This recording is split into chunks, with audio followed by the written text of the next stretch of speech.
welcome back to Daydream Believers with Elle and Elle. Hello. Elle, how the hell are ya? I am a swelly welly. Yes, well. No. Swelly. No, it's not swollen. Swelly welly, that makes me think of like a, oh no, it makes me think of awful things, Elle, awful. Awful. I mean, depending on the circumstances, but makes me think of like an erect penis. I know, that's what I thought you were going to say. I'm like, please don't say it. That's why I said it, depending on the A swelly circumstances. welly. Yeah. Sometimes it's a lovely sight.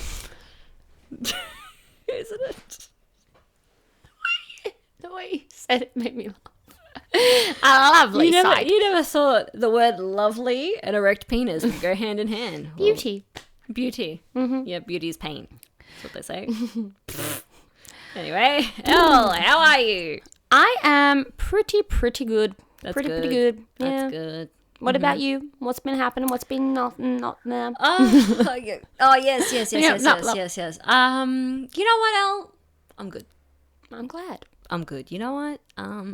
Nothing new to report, which I'm okay with that. I like that. Mm-hmm. Do I have anything new to report? Mission report. Okay, any young mum who is Australian would know what I just said. Oh, I thought that was just something you made up. Just No, then. it's from Octonauts. What's that? It's like a ABC kids show, and it's like about you got like a little polar bear, a little penguin, and they like help other sea creatures in the water. I think I've seen this actually with really your neat. child. Yes. Yeah, it's actually really neat. Mm. It's neat. Neat. Yeah, it's actually a really nice current TV show. And you know what I like about it, Elle? Australian accents. Helps my son have an Australian accent. Nice. Because you know what happens when you let your kids watch too much Americanized media? They walk around saying shark. Wait, is that how he was saying shark? Yeah. A lot of the things he was saying at one point had an American accent, especially when he was more of a toddler, like more two to three. Yeah, he'd be like, "It's my turn." And I'm like, "It's turn! It's shark!" They really are so different. Like shark. Yeah, it's shark. What? Shark. Yeah, and he really liked this YouTube channel, which I don't really let him watch YouTube anymore. That's a whole other fucking can of worms, isn't it all? Did you understand what I just meant? Can of worms. It's like another like huge topic that we can't get into now. Yeah, okay. Can of worms, all right? Can of worms. But yeah, so he used to watch this YouTube channel, which I didn't mind at the time, but it was called Kiddo's World TV. And it was basically, they had these couple videos where they would just go through sea animals, like 100 sea animals, and they had another one that was 100 animals. And the lady who says it is extremely like Americanized, very American accent. So shark, like it was very like the R was R-ing. It was a hard R. So yeah, that's you know, he learned his sea animals that way, and no matter how much I tried to be like shark, yeah, shark. So now is it shark or is it shark? So he would say shark now, but every now and then It slips back in. it slips back in. I think that there's something to that because, like, I remember in primary school, this girl was in my class, and for the longest time, I thought she had originally been born in America and came to our school, but she was well and truly only Australian. Right, with Australian accent parents. Yeah, with Australian accent parents. Yeah, must have been watching media. Yeah, and I remember she came over one time, and my mum was like, "Oh, like, where are you from? Like, in America?" And she's like, "Oh, no, I just watch a lot of The Simpsons." Right, that is so interesting because, I mean, I feel like our listeners know She loves The Simpsons. like, my blood was yellow from watching so much Simpsons growing up, but I don't remember having an accent. No, I don't remember you having an accent at all, but... Yeah, but I think because my dad is so Australian, mate. He's got such an Australian accent that, you know, it wouldn't hit. Just be blocked off. Be like, shark. Yeah, I don't. Her accent was like pure, like it was fully so interesting. American looking, looking American sounding. I mean, I don't remember that ever happening to us as kids. I've always felt like that's a Yeah. I mean, I don't know. I've never come across that besides having nieces and a nephew and my son. See, for me, I've been, I feel like I never really go into an American sort of accent. Yeah. But naturally, I tend to, when I'm thinking about something in a certain way, or if I say like a number, usually I've been told that I say it in an English accent without meaning to. But it's like an over-exaggerated English accent. I'm like, yes, I believe at 12:30. Like, I'll say it like that. And I don't even realize I'm doing water. But I don't even realize I'm doing it. And I remember in high school, would have been like year 11 time, one of my close friends is from, like, originally was from London. And another girl, her background was English. And I remember them coming up to me being like, are you from, like, before I was close with one of them, like being like, are you actually from England? And I was like, no. Like, why would you think that? I was so confused. I'm like, what do you mean? And they're like, you speak in an English accent sometimes. I'm like, oh, I don't mean to do that. But see, I didn't even mean to do it that time. Yeah, sometimes I'll speak like that. I think I actually do that too. Yeah. I mean, I feel like that was a thing though. A lot of us, like, spoke in accents. I spoke in accents. It was like a way of being quirky. Yeah, I think so. Yes, I still do that, and I'm locked in that. Yeah, I'm locked in as well. I can't get rid of that. My friend recently that I met overseas last year has moved. He's moved here to Australia. I'm very excited about it. That's lovely. It's very exciting. And it doesn't live too far from me now, so it's really cool. That's cute. But we went and hung out when the weekend he got here, and I introduced him to a few of my other friends, and me and my other friends were talking in an English accent, and he's from England. And we were just talking in English accent, just the same way, like half Aussie, half like certain words saying in an exaggerated way. I can't escape it. And then he jumps out the window. He was just like, oh, like, are you doing that because I'm here? And I was like, oh no, shit. Like, that's not why I'm doing that. Like, that's just how we talk to each other.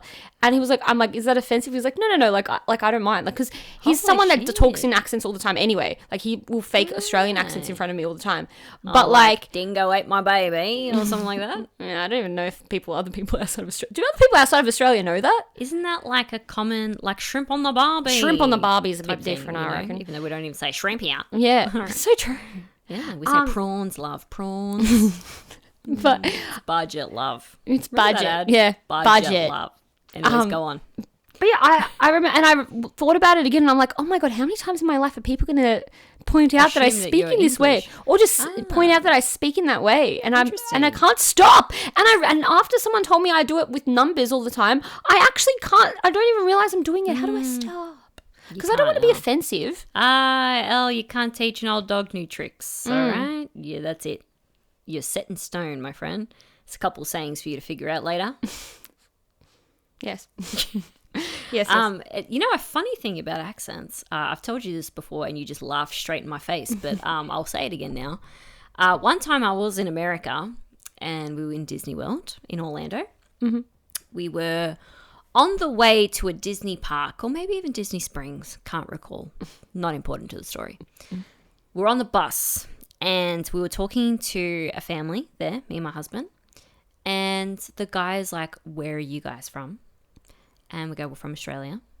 And he's like, okay, he points to my husband. He's like, okay, I can tell you're from Australia. I know which story this is. But he looked at me and he's like, you don't have an accent.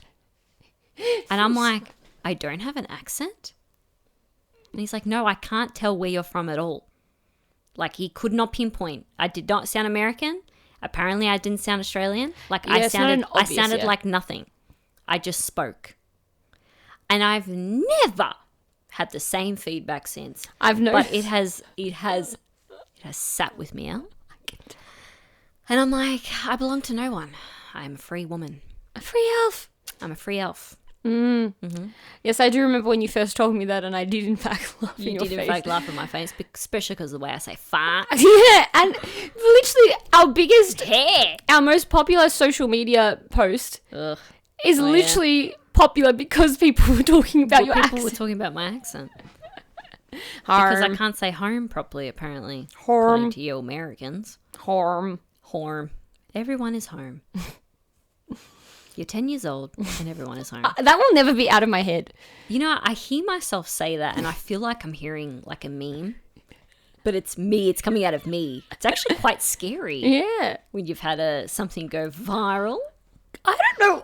This whole episode, I keep finding You myself are very uncomfortable. You do not know what to do with that arm. Yeah, and I can't stop putting my arm on my hip. It's bothering me, and I keep doing it. It's very robotnik. You know what? You know what this is? It's payback, because when my mum... payback. From my mum, right? Okay. So when I was younger, she's Not here. I'm like, she's always watching.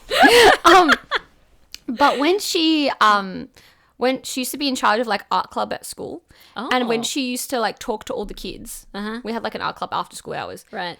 When she would talk to all the kids, she'd always talk to everyone like with her hand on her hip like this. And I used to find it super embarrassing for some stupid ass reason. And I'd be like, stop! Why are you like full having a proper neurodivergent breakdown? Because I'm like, Mom, you're embarrassing me. Stop putting your hand like that. And so afterwards, we'd be in the car, I'm like, stop doing that. She's like, and so now as an adult, she's always like, and every time she sees me do it, she's like, see, you can't stop doing it too. And this is, I'm in my 30s now, so this is my 30s phase is turning into my mum when she was in her 30s. It is payback. I feel sick. Like a cycle. I don't think That's so funny. You know, I have a similar story like that, actually. So when I was growing up, I have a brother named Dean. And to get him upset while we were kids, I'd call him Geen. And he just hated it. He hated it. Like, we could joke about so many things. And you know what? Nothing ever really crossed the line between me and my brother joking. But Geen, he hated. And I used to just do it. When I wanted to piss him off, I'd call him Geen. Cut to how many years later, you know, my older brother has a daughter. And I become her godmother. I am her godmother. I baptized her. And then all of a sudden one day she was calling me Nuna, which is the Greek term for godmother. She was calling me Nuna, which, hello, hi Nuna, blah, blah, blah. Then all of a sudden, one day, she starts calling me Gana. And then we couldn't crack it. She just kept calling me Gana. And then I realized I jerried. I'm like, this is like, what's the word I'm after? Karma.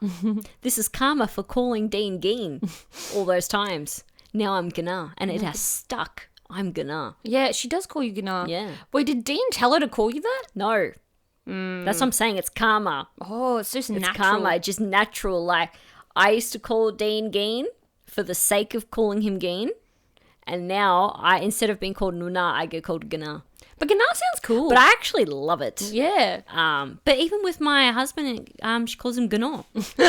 So, yeah. But I think, you know what? Karma. Careful what you do in life, folks. You never know what's going to come around and bite you in the ass.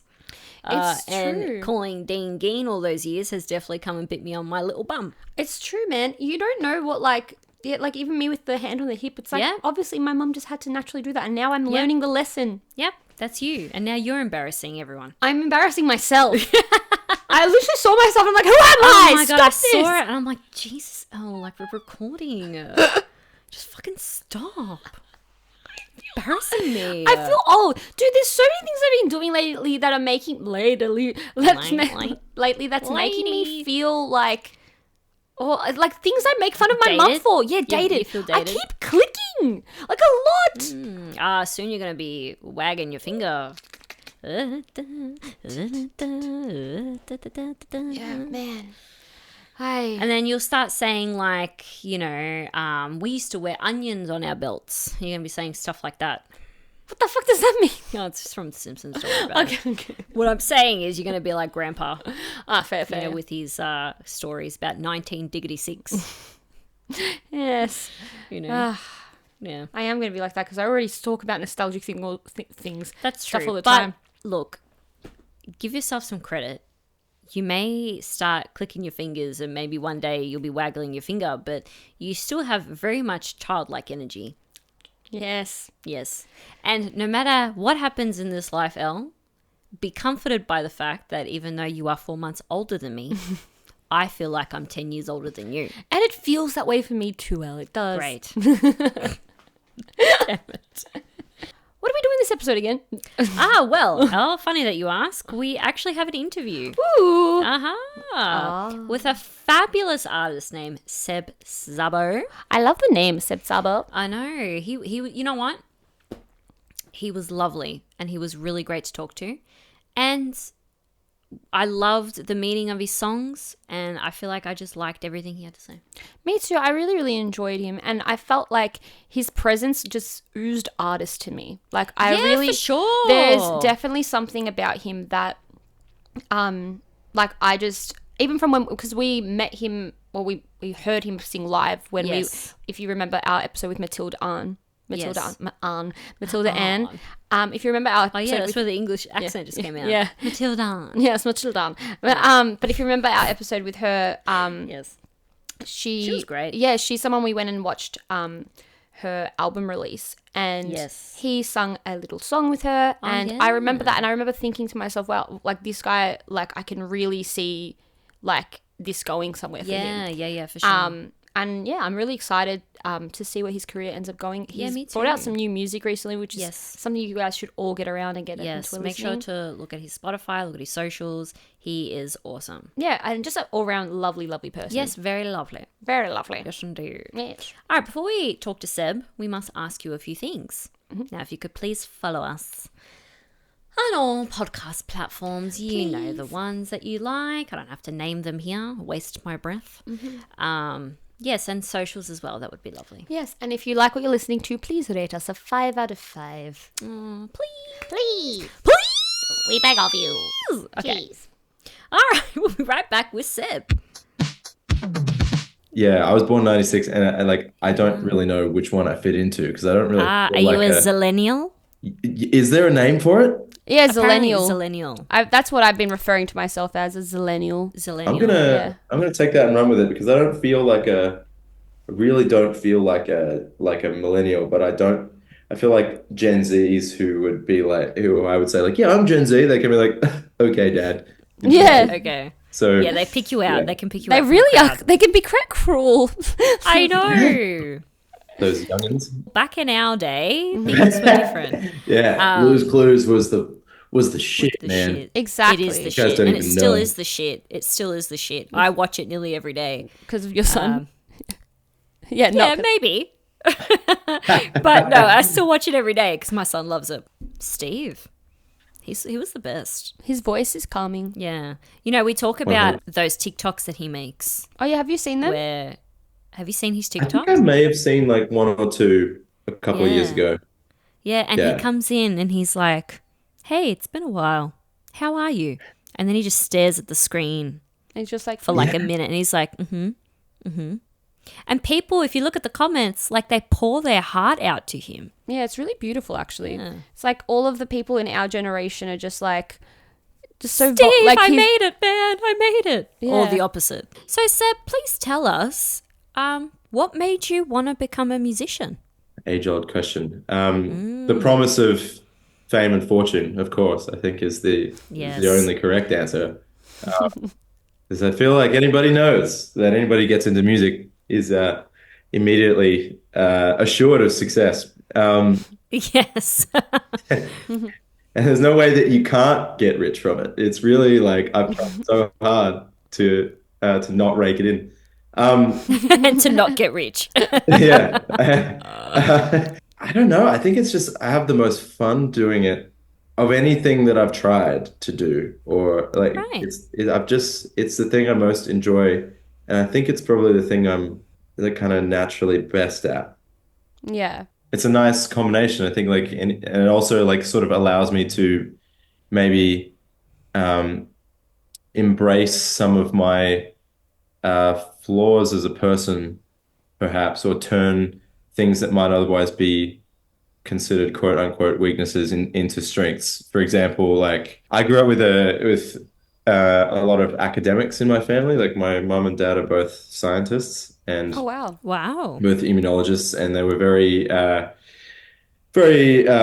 academic focused and very much kind of, were encouraging us to get a really solid degree and maybe even postgrad and stuff, and that sets you up for life. And very big on study, obviously, which is great. Like every parent should be that way. But I never really found something within the structure of school or uni that I like really felt with my whole heart that I wanted to do for the rest of my life. like I found subjects that I found interesting and whatnot, but um, I think there was something about it that just didn't like light a fire under my feet in the way that I would have hoped.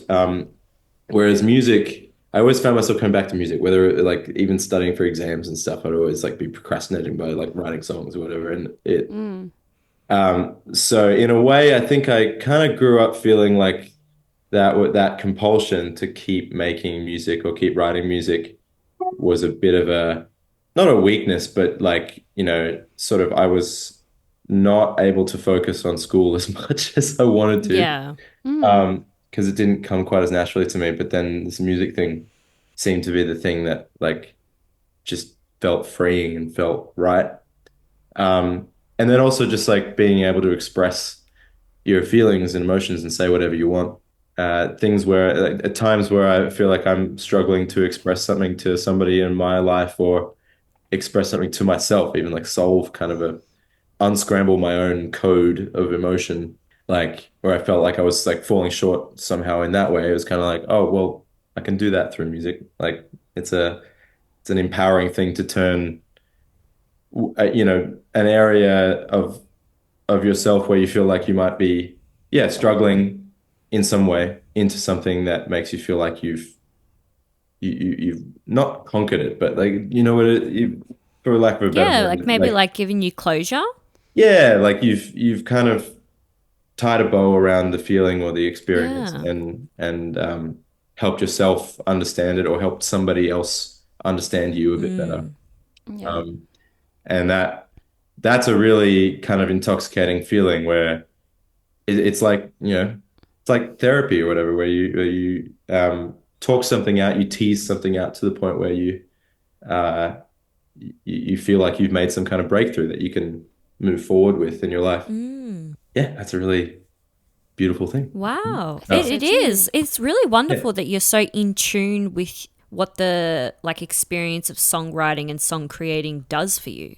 Yeah, I think everybody writes songs for different reasons, I think. But for me, it's always been, I think I started out feeling like every song had to be very self-serious for that reason. Like it always had to be like, oh, I had to have gone through something really intense or something um, in order to write a really good song. But I don't necessarily think that anymore. I think it's, yeah, being in tune with where you're at, wherever it is, whether you're in a good place or a bad place, and trying to turn it into something useful for yourself to keep yourself moving forward. Um, and I think recently, like I've kind of realized self being too self-serious often kind of keeps you in a place of stagnation sometimes. So like a lot of the songs we were coming up with recently that we're playing are much more sort of light, I guess, or uplifting or a positive, which is a really nice thing because I find a lot of songwriters are talking about how writing a happy song is a lot harder than writing a sad song, which I think is, That's definitely the case. Not that I know, but it's always easier to focus on the Yeah. negative. yeah, Yeah. like it's in a way, it's really hard. It's a lot less cool to express sincere joy about something, So true. Unfortunately, yeah. Yeah. whereas like I've kind of realized I really love celebrating things and celebrating people and Yeah. celebrating experiences and how meaningful they are to me, but just like celebrating the beauty of things as they exist in the world. That sounds really hippie-ish and whatnot. No, but it's Yeah. exactly what like we require to like continue growing. Like celebration and gratitude in that way is so much more powerful than people give it credit for. Yeah, especially, when the world is a little bit fucked up. Yes. Like Yep. there's a tendency to think that it's not as needed, but I feel like it's needed more than ever. You have to believe in the best of people and the best of the world. You have to believe in like that, life has these really beautiful moments that are worth getting through all the shit Worth for. living. Yeah. And Yeah. you know, account it like that's why like all of this really beautifully uplifting positive music came like straight after 9/11, you had like stuff like Jack Johnson become huge because like Yeah. sometimes people just want to, sing some la la la's and go stroll barefoot on the beach, like, Yeah. uh, Yeah. and like you need those moments of levity to get you through the tougher times. I would agree completely. Yeah, you definitely do. The world definitely needs more joy and love. And it's really awesome that you're doing your part in bringing that to the world, because there is, especially these days in the current times that we're in, there's just so much negativity around and a lot of sadness. People aren't connecting as much as they used to. So it's really great that you're giving people the opportunity to feel the joy and feel connected. That's the hope anyway, yeah. That's really awesome. That is awesome. Yeah. Back to what you said earlier, like about how like school might have not been the direction, and that like you came from a more like academic style like family. Yeah. How did you first, like, what was your first introduction to music that you can remember? Like, how was it, like through a person or through a like activity, or how did you, like, where do you remember that spark first igniting? Um, I think it was my grandma, to be honest, because I was born in California and I moved from the Oh, States. really? Oh, cool. Yeah. Wow. Initially we were living over there until I was about 6, and then we moved a little bit later because my mom's Australian and my dad's from California. Oh, lovely. And so my grandma and my uncle on my dad's side are the only musicians in our family, and we kind of left them, well, not left them behind, but we left them like to go to move to Australia. And my uncle is kind of weirdly, I think I'm probably in temperament and personality, I'm probably more like him than my dad. Yeah. Like Yeah. he's a very he's a very good emotional communicator, and he's very yeah, creative, and walks around in Birkenstocks all day and is like, my dad is great in a very, very different way. But my grandma is an amazing piano player. Wow. Wow. So it's in your blood as well. Yeah, it is. It's Yeah. like, it's the genetics. Yeah. Yeah, and she, like, we're talking about like embodying joy and positivity. That is her. She's just very quick to a laugh, and Love um, that. Love just that. lights like lifts up every room that she's in. I remember like the greatest joy that I found as a kid was whenever my grandma would come visit, and like I'd be able to get her laughing about something. Like I've never felt more hilarious than around my grandma. Oh, Uh, I love that I love so that. much. and yeah, the other thing that we would do is like she would come like, and we had a piano at our house, and she would come and play the piano, and nobody else would play the piano when she wasn't there because Ah, nobody else could. Yeah. interesting that But you it, had the piano. Was it more just like a decorative piece?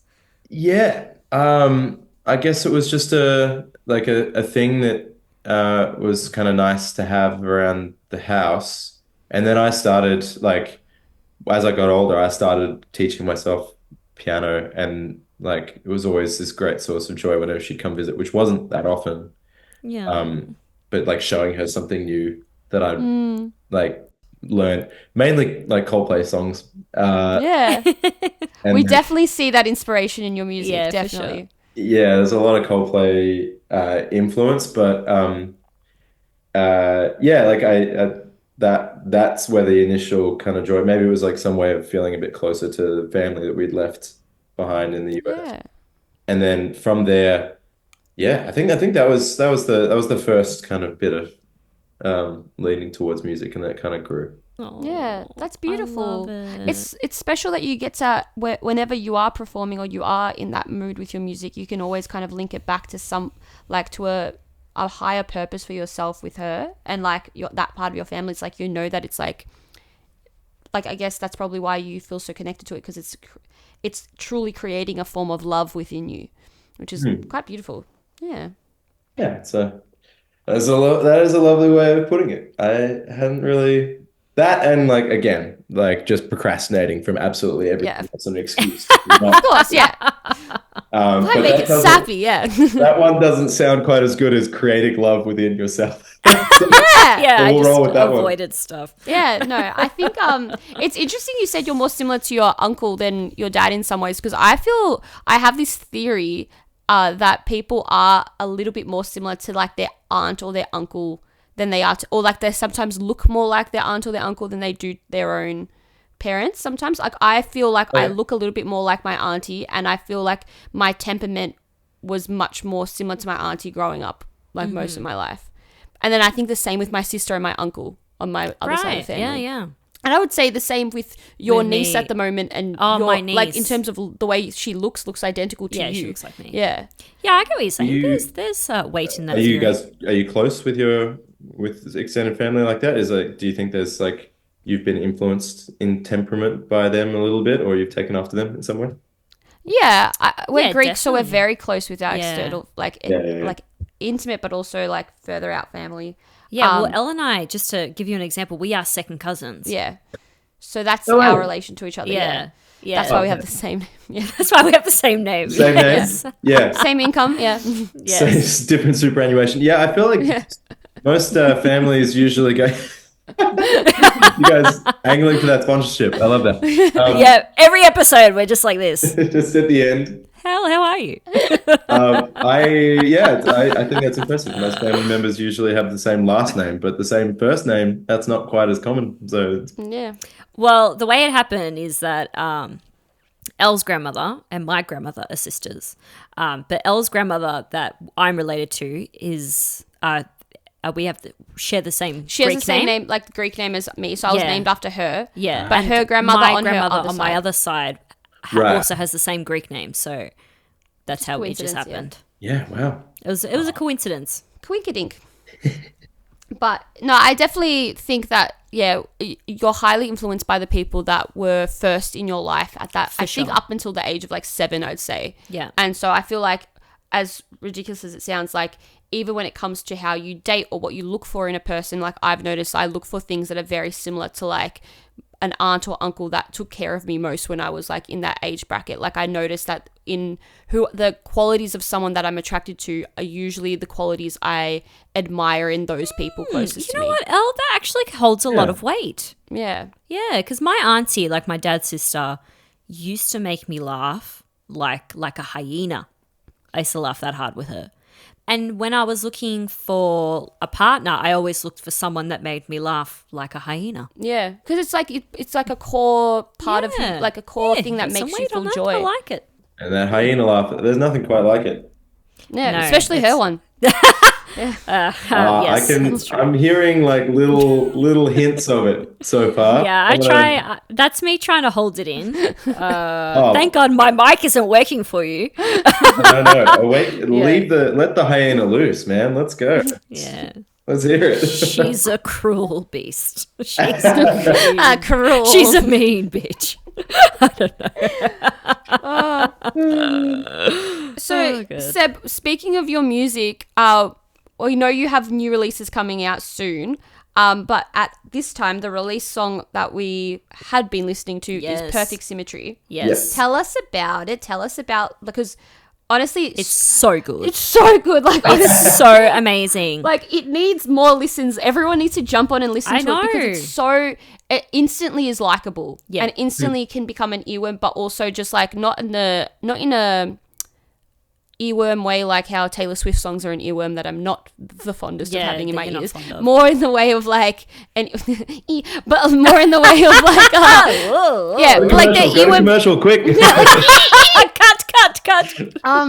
but like more in the way of like an earworm that like gets in because you want it there, and it's like it just feels it reminds yeah. me of how like 80 songs like Yeah, the can't start get out of of your it. head. You know what I mean? That's what that song feels like to me. Oh, Which is a very good compliment. yes, that's a good compliment. We're all about the 80s music. Yes. Oh, well, I think the 80s, that song came about through listening to a lot of 80s music. I was listening to a lot of, Really? Makes sense. yeah, like a lot of, I mean, by way of the 1975, that was a big influence for me and the producer Matt, who I wrote it with. We love that band, and obviously they're heavily influenced by the 80s. But I'd I went through a gigantic Paul Simon phase last year, and Oh, I love Paul Simon. I'm just He's kind great. of obsessed with his ability to combine, especially sort of in the Graceland era. He like found this way, this gorgeous way of combining music that sounded so fun.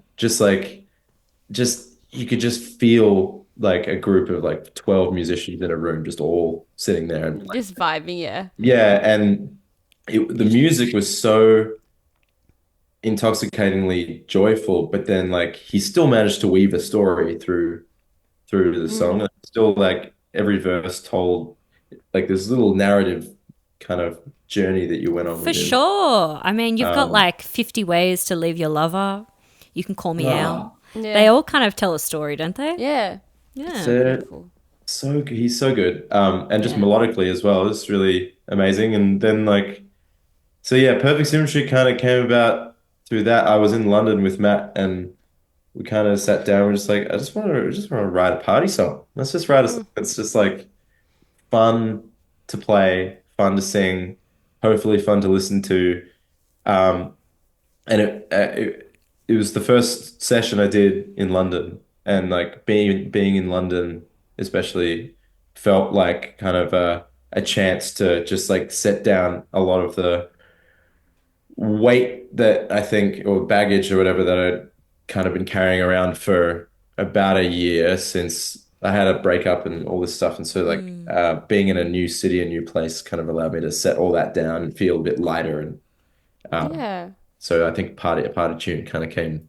The whole point of the song is like you don't need perfect symmetry with someone in order to connect with them. Like you can connect with and fall in love with or be friends with or you know whatever it is you with anybody um oftentimes not doesn't mean that you'll get along with everybody, but it just means that you're capable of connecting with lots of different kinds of people that you wouldn't have expected to. Yeah. um Yeah. how everybody is, and so that's what that song is kind of a celebration of, like how when you open yourself up to it, like you can there's a whole world of people out there that you might have a really great experience with. Yeah. I love that so, so much. As someone that, because I was going through your Spotify About Me section as well, and how you like reflect on old friends, new friends, people that you meet, like just strangers and stuff like that. And it just got me thinking about how I live my life. And I try to live into that mantra as well, sort of like, I'm gonna listen to the song again and kind of see it in a whole different Yeah. mood, I think, now as well. But like, it's so true that like after traveling for so long and being outgoing and meeting so many people of different walks of life from different countries, from like have had completely different experiences and different age groups as well, like you realize that you don't need to have every single little thing in common with them the way you would with someone you went to high school with, for example, or like your best friend.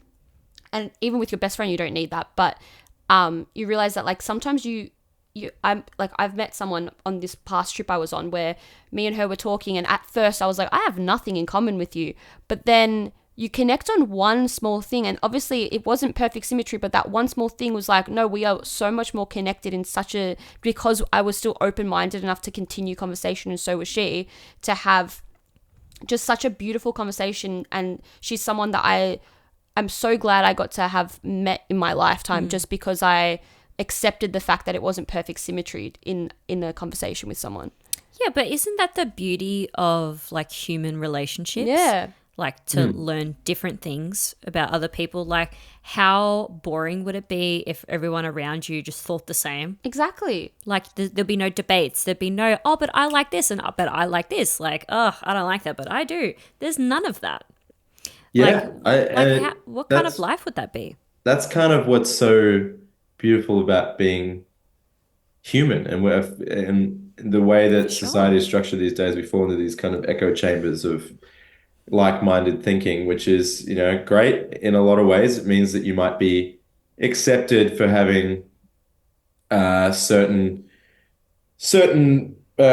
beliefs or interests or passions that you might have struggled to find connection with previously. But it also means that we're forming kind of tighter and tighter groups around smaller and smaller ideas instead of kind of trying to bridge gaps between people and find common ground on Yeah. maybe the bigger ideas.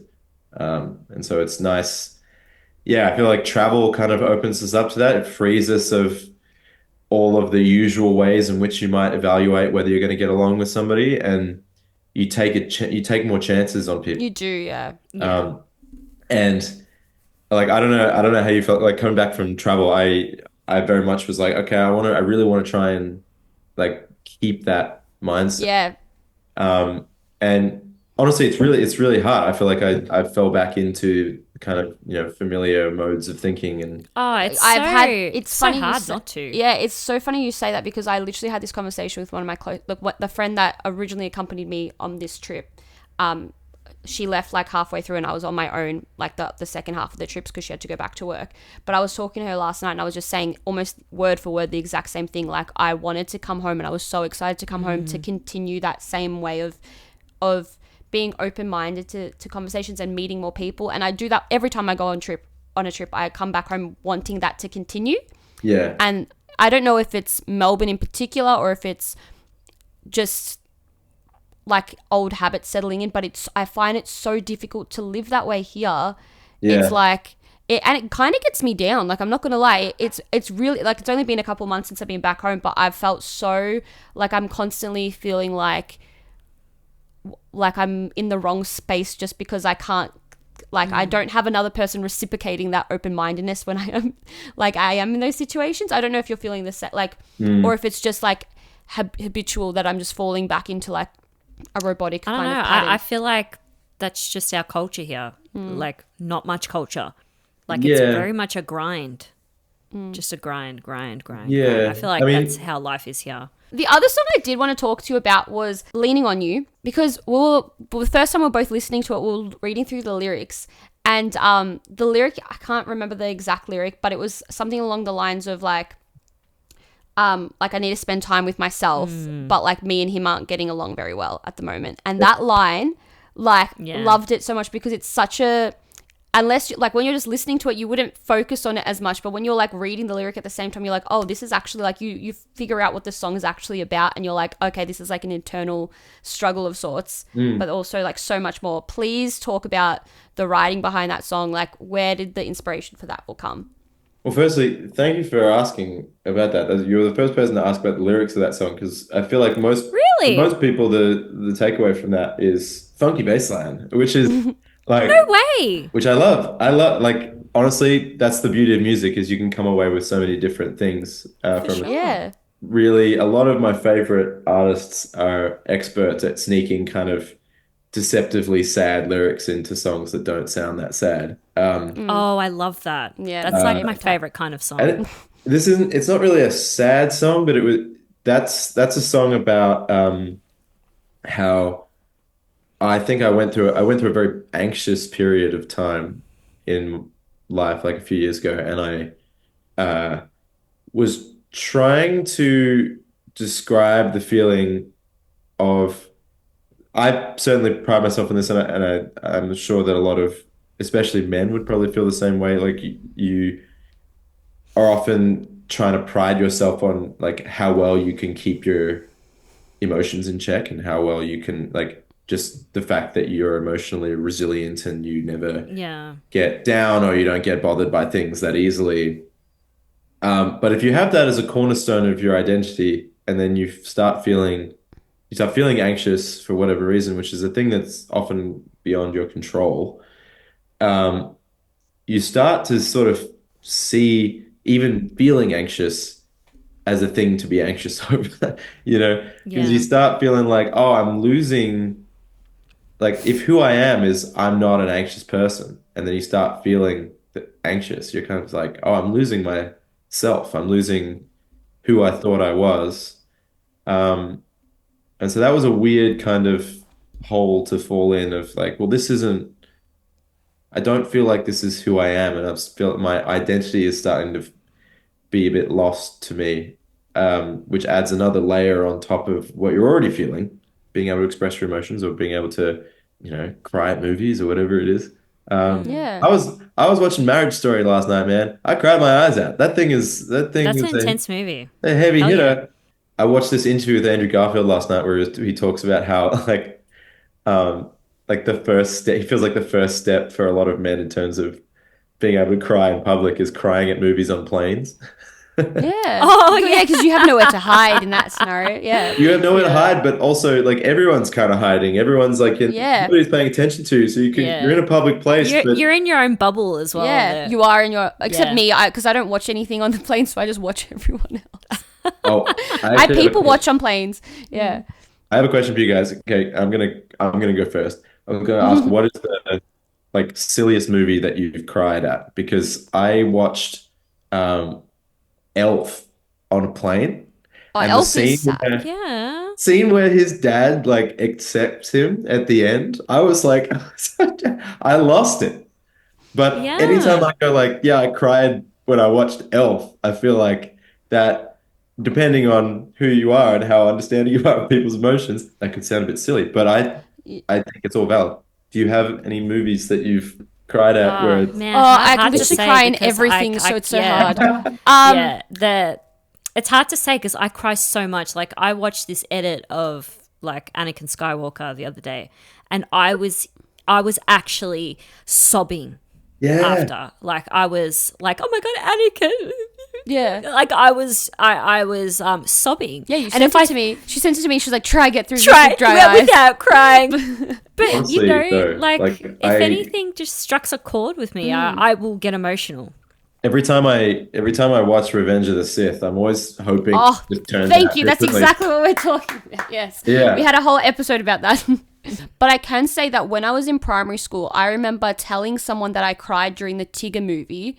And is that was really like sad, it's though. a very sad movie. Can't Anyway, find his family, and he has to realize he's got no family. I know it's really and that his friends are his family. That's really sad. A It's lot a- of people go through that. it was a really sad movie, and his name is Tigger, and my last name's Tiganis, so I was like, "Oh my god, I'm a Tigger!" Oh, It was a you're whole thing, Tigger. right? Anyway, we've spoken. We've gone Damn. off topic so many times, I'm but exhausted. yeah, we haven't even asked you the main juice of the question. I So, know. we ask all of our guests to list out 3 songs that they feel a personal connection to and why. Yeah. Okay. Well, the first one that came to mind was this song called "Dive" by an artist. Her name's Olivia Dean, which is a fairly recent song, but I put that on like Lime biking around London so often last year, and it sort of just brought to mind so many of the things I'm trying to emphasize in my own music at the moment. This like uh it's so empowering, it's so light, it's so positive, it's so beautiful. You kind of feel like you're flying over the clouds when you're listening to it. But it has so much rhythm, and it's about just like falling in love with somebody, and how she's choosing she's choosing to dive into this new thing with this new person. And but it also it's very clearly a song written by somebody who's had their heart broken before. Hmm. And I think that's the most beautiful part of it. It's not a first love where you don't know any better. It feels a little bit more grown up in the sense that you've had things not work out. You've had to rebuild your belief in love and connection and the beauty of people and all of that. And you've had to work kind of hard to get to that spot. And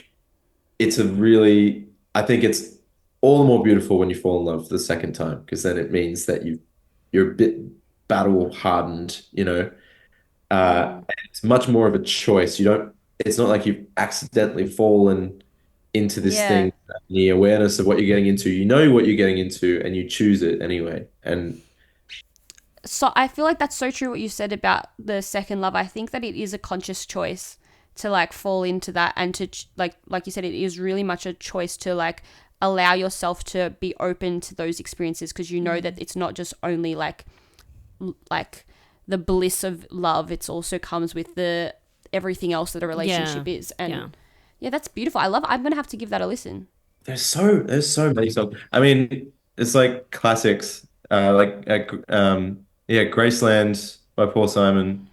Still Crazy After All These Years by Paul Simon. Like just really beautifully melodic, storytelling songs from the 80s or 70s. Then like there's a couple of songs from the 2000s that I like. It's this very kind of sincere brand of indie rock that I grew up listening to. Um, and the one that came to mind was Over My Head by The Fray.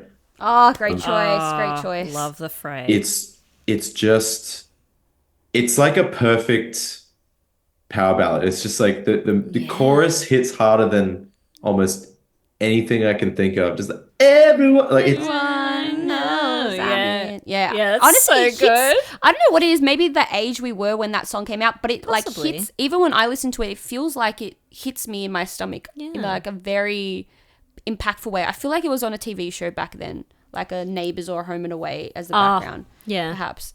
yeah. But Uh, it's such an impactful song. Yeah. and it's one of those songs where you just don't really need to know like a lot of the verse I don't know what he's singing about, and that I don't really need to know either. It's just like this that's what I sometimes music is best when you underthink it.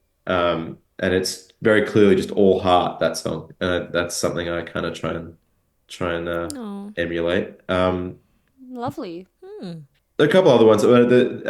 There's like some, again, there's the 80s. There's like a song called Rosalita by Bruce Springsteen that I just, That's a Oh, fantastic you've spoken my song. language. I'm like the biggest Bruce Springsteen fan ever, so thank you for saying that. That's great. Continue talking. I might have to fight you for that title. Lies, but yes, go for it. Have you read his book? I have it, but I don't read because I can't read, can't so- read, so I have it. Can read, but she I I can't can't really actually read. I've got ADHDs. The dyslexia, I'm not like the dyslexia is probably there because Right. I've struggled to read my whole life. Well, But I think yeah. there would be an audiobook version of it. I would Yeah. highly Would you recommend it. suggest? Yeah, Yeah. that book honestly like kind of changed my life. There's a lot of music. I'm not going to take up any more time with Music is good. Roland. Yeah. Kind of what Yes, we've learned. if I want you listeners, if there's anything that you can take away from I this love the podcast, place up. yeah, music is good. Give it a chance. Give it a Music chance. good. Yeah. Won't regret it. Yeah. I know it really does. Music, like I don't know, it like even you saying that, like reading his book, like got you into Bruce, for example, and it's kind of changed your life in that way. I feel the same way. Like I feel like if it wasn't for music and if it wasn't for Bruce Springsteen in my life, like I don't think I would have ever gotten through my parents' divorce. Like Yeah. and it was for the same reason. It was like really well written songs in a way that can, like if you listen to the lyrics, they do have a storyline and they do have something that has more to it. But at first I only got hooked onto the songs because of the catchiness of them. Yeah. And then it's not till every single time I re-listen, I find a new reason to love his Yeah. music. I And, love that. The like, rediscovery. yeah, and honestly, like, yeah, it's crazy how much music can impact us as a person and can truly change like how we view the world and view ourselves and like feel. It can shift how your emotions feel in just like just in like a 5-minute car drive. My emotions can completely get uplifted if I sure, put yeah. George Ezra on after like something sad's happened to me and I'm like, oh my god, like listening to Paradise by George Ezra just changes everything for me. You know? I love George Ezra. He's another Yeah. guy that's just like there's so much joy in everything he does. It's Yeah, it Beautiful. brings me so much joy listening to him. Great choices. I love Yeah, your great answers. choices. Everything you've had to say has been chef's Top kiss. tier. Shop. Well done, sir. this thing Yeah. it's just a tap. You just turn it on and it just Roses for you, my friend. Roses for you. anyway. No, you guys ask good questions, so that Oh, thank you. takes some thanks. credit for that too. Oh, thank you. you. Thank you. Well, speaking of good questions, the last one that we have for you Ooh, is all right, let's go. if you could go back to a moment from either your childhood or adolescence and you could speak to that younger self, what would you say and why would you say that? There are a few moments. I'd probably go back and tell my teenage self never to drink goon ever. Goon. It doesn't even sound good. Goon. I Because can't deal with that word. that just never works out well for anybody, and the human body deserves so much more than that experience. Yeah, it does. 100%. I don't know. It's like that's a really tough one because like there's a lot of your upbringing that then upon reflection you understand shapes who you are. So there are experiences where thinking back, you look back on stuff and you go like, oh, that's, it would have been nice for that awful thing not to happen. But then you go, oh, well, but that set in motion, a period of, personal growth or whatever the case may be. Yeah. Maybe in terms of like a moment that maybe you couldn't take back or didn't have to change, but like something that if you could speak as an adult now to that younger self, like something that you need to say to yourself to like heal in that moment. Perhaps put your younger self at ease. Yeah. In like for now. Yeah. Yeah. Like, is your inner child bruised, basically? And does your inner child need help from yourself now? Ooh, that's a good one. I think it would just be to listen to the little voice that was saying like music and guitar is the thing that you want to do, and don't get, sidetracked, or like don't be afraid to let that be the main thing that you want, and to chase the things that you actually feel emotionally drawn to. Yeah. That I think that's like I understand why that like I got into music quite late because of that. I was, trying to sort of find a way to fit into this sort of more academic path, um, whereby I was, like I was in law school and stuff, and yeah, that was my attempt to sort of make sense of that for myself. Like, oh, is there a version of this that I feel comfortable with and feel, you know, I can find a sense of accomplishment in? And the answer ended up being not really. I just never felt that strong pull towards it. And I think I would just say like, if this is the thing that you keep coming back to, uh, and the thing that brings you the most joy, then do that, because the world is a better place when everybody passionately pursues the exact thing that they want to do, and expresses exactly who they are, because it just means that you're gonna be a better the way the way I thought of it at the time is like, I'm gonna be a better musician if I'm 100%. I'm better serving the world as a 100% committed musician than a 50% committed lawyer. Yeah. Yeah. Whereas like it would be the same if, someone was doing music and they were like, oh no, but I want to be a lawyer, and I'm going to be 100% committed to that, and I'd only be 50% in on music. Like you should be a lawyer. Like you should do the thing The that you thing that you're 100 on, yeah. yeah. And yeah, I think I was afraid to be 100 on music for a long time. Yeah. And it's brought me like the best, like some of the happiest moments of my life is doing music. So I think I would just say, don't be afraid to let the main thing be the main thing. I would Yeah, that's agree with really that nice. completely. That was so, yeah, very honest and very well said, because I think looking at it from that perspective is like, I could have like, yeah, of course I can do what I'm doing now, but I might be doing it 100%. I might be rocking up to work every day. I might be going to uni every single day and doing that at 100% capacity. But like emotionally, I'm not at 100%, and I'm always still there's still at least 20% of me that's somewhere else or more.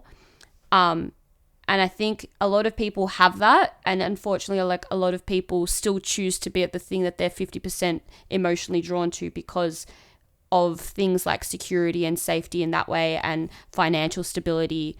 And honestly, I feel like obviously you've taken a risk in doing what you're doing because it's your 100% thing right now, and same with us. Like we've taken a risk in other areas of our life, career wise, to be we're doing what we're doing now because this is 100% for us. So like it's not till you take that risk and see that gamble that you realize you didn't risk anything at all. Like what is like, at least in my opinion, like financial stability in like from working a 9 to 5 and doing the thing that I'm supposed to be doing in quotation marks never at all made me feel the way rocking up to work now feels. Yeah. Like, and doing this. Like, the emotional difference is like, I'm far more rich in other ways than financially. Yeah. And that means more. You always have to make sure that you can take care of yourself and your basic needs. But there's the fact that there is, quote unquote risk, I think makes it clear that it's something worth pursuing. But the risk that you remove is the risk of regret. You just know you're never gonna like look back on any, minute, hour, day, week that you spent working on the thing you really want to do and go like, oh, that was, wasted time or whatever. Like 100%, yeah. you gave it, you were moving in the direction you wanted to move in, and then, the chips fall where they may.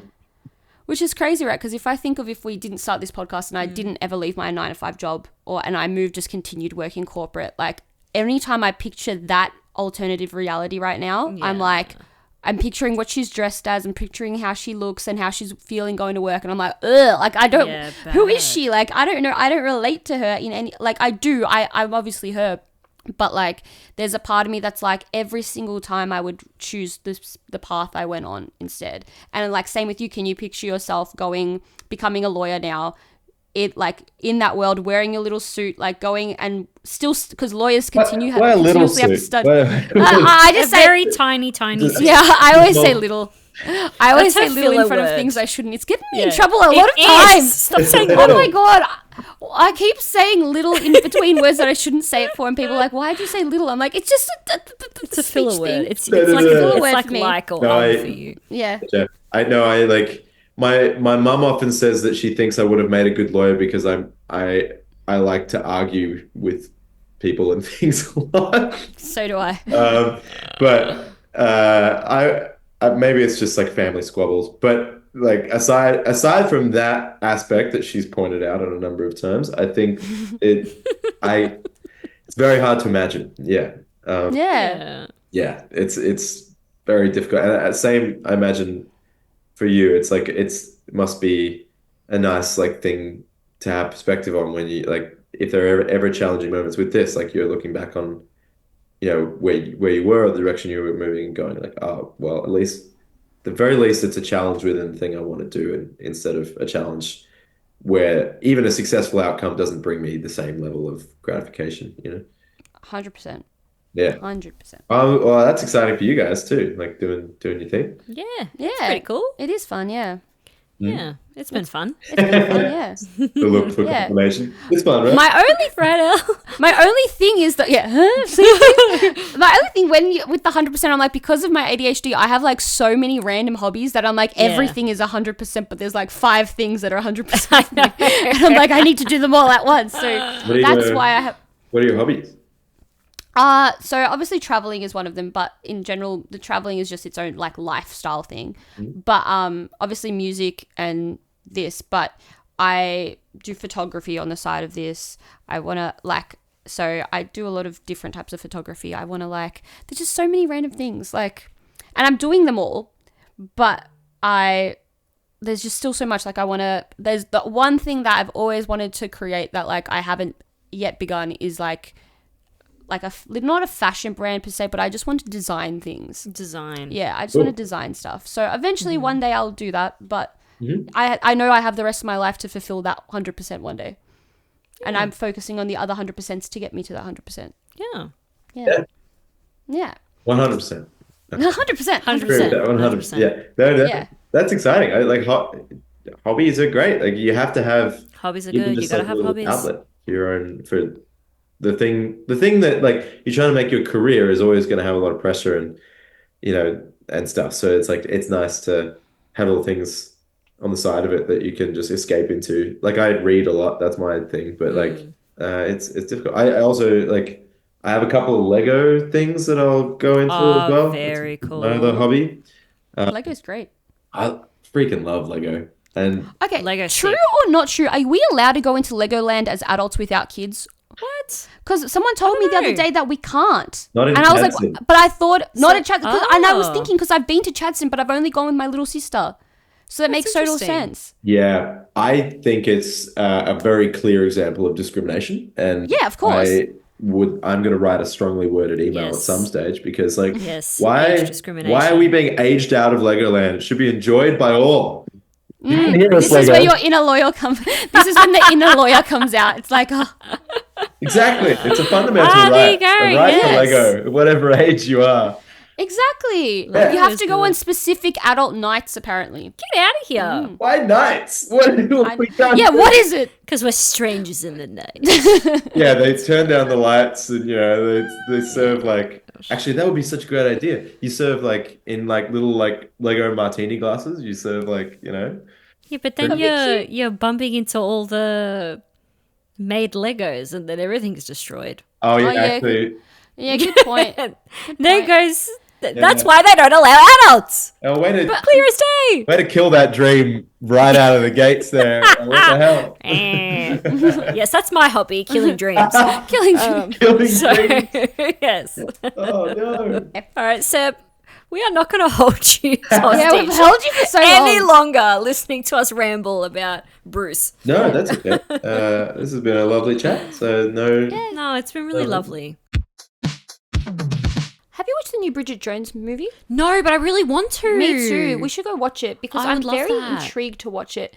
I've heard really good things. I've heard that it's actually amazing. Yeah, and for it to be the fourth movie, yeah, it's the fourth in the Yes, franchise. yes. I feel like for people to be giving really good reviews, because Bridget Jones, the original two at least, Yeah. were hands Oh, down they're great so movies. good. I remember them Oh. when I was younger being like such Comfort movie for me. Yeah. Comfort movie.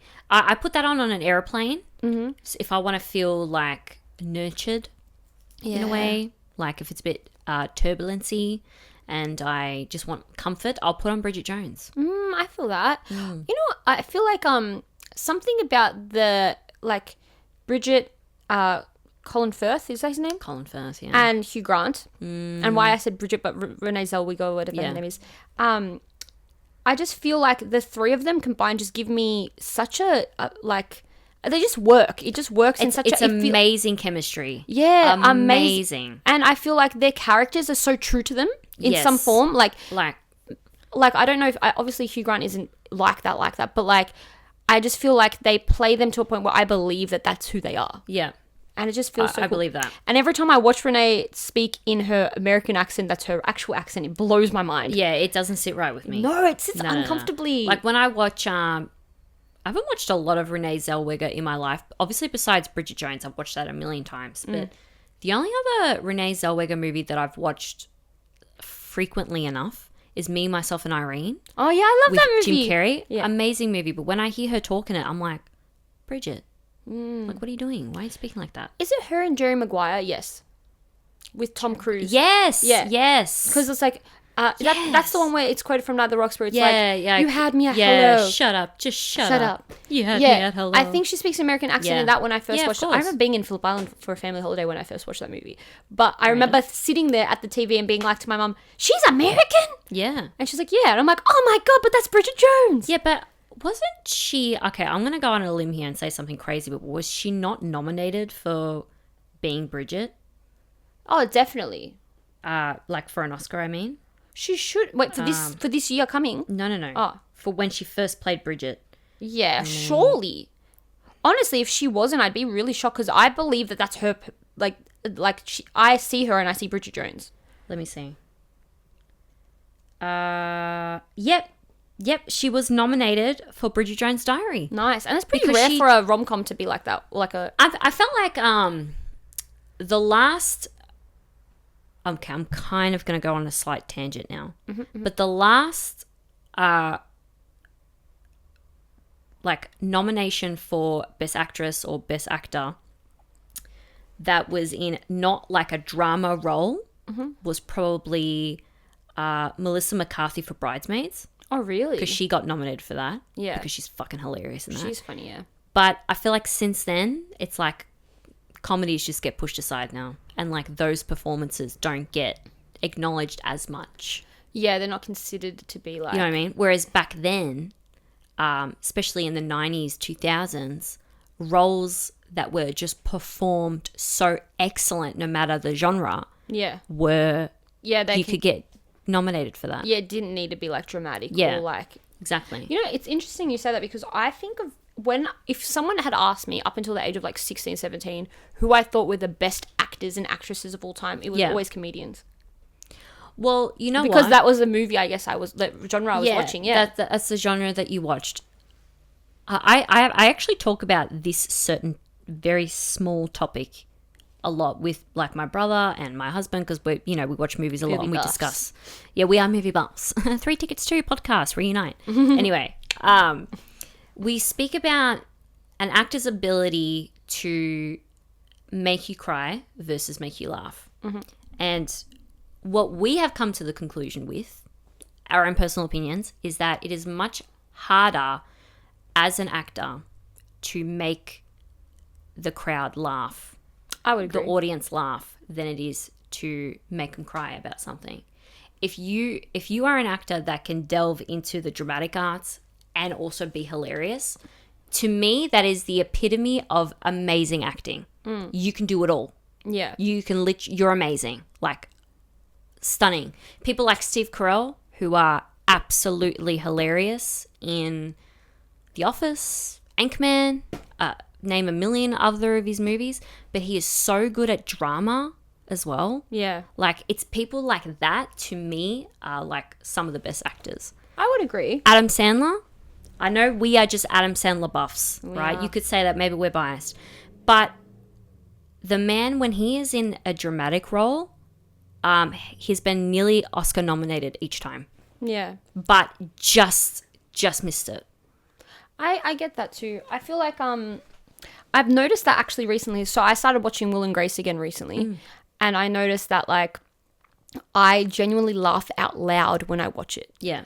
And I realized when I was watching it the other week that I don't laugh out loud during watching things basically at all anymore. Yeah. And I was like, whoa, like, and I think that I you can have a bit of like, people can make me go, oh, that's a good joke kind of thing. Yeah. But to make me piss myself laughing from a Yeah. TV show or a movie is super rare. Yeah. Unless it's done to the best. And I to me, Will and Grace is like the epitome of that for me. Yeah. There's an element of comfort from me, how I used to watch it. There's an element of they make me cry, they make me feel, and I believe their characters. Yeah. And that kind of, and I find them hilarious. Yeah. But in terms of like, at least anything I've watched that's newer in the last probably 10 years or you're not 15, like laugh out I'm loud. not laughing out loud. Honestly, even in person most of the time, unless I'm with you, I'm not really laughing out loud that much. Because it just That's like, sad. yeah, I am, but like, I feel like in comparison to how much I laughed out loud in like the early 2010s and like the, like life, like early, like from the time I was like born to 25. Yeah. I feel like I laughed all the time. Right. That's really interesting. Yeah, but I'm finding it really difficult to laugh out loud. Oh. Unless like it has to be like to a point where it really tickles me in some way. Right. That's really interesting. I wonder why. Me too. Do you think everyone around you just got more serious? Perhaps that. I actually think that does have a lot to do with it. And I feel like the media, like the movies and TV, I feel like everything, there's not as much weirdness Yeah. and quirky. Goofiness. Yeah, goofiness. Yeah. And I feel like it was those type of goofy random things that would make me laugh, or like Yeah, a for random, sure.